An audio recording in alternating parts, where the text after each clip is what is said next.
my art practice, it's kind of connected to everything else I do. You know, I didn't really make the distinction when I was a student.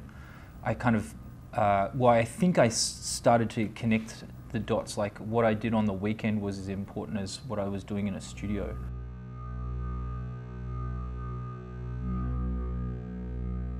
I'm pretty much a frustrated painter driving a video camera.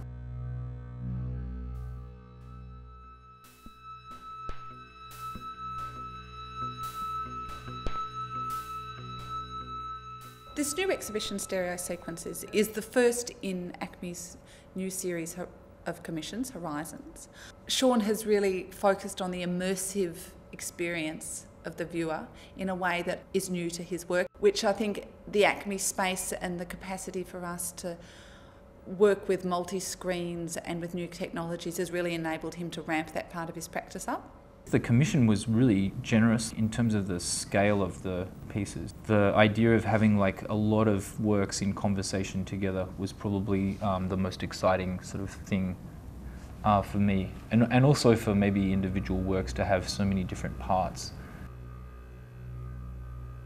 Shaun has worked with multi-channels before and with projections, but I think Stereo Sequences really represents the first time that he's used large-scale, immersive, architecturally designed multi-screen installations.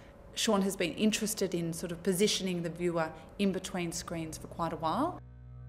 When I think of like the idea of landscape, I guess it's a loaded term, you know, and I am interested in painting terms, and so I would have to kind of admit that I do think about a kind of tradition of Australian landscape painting.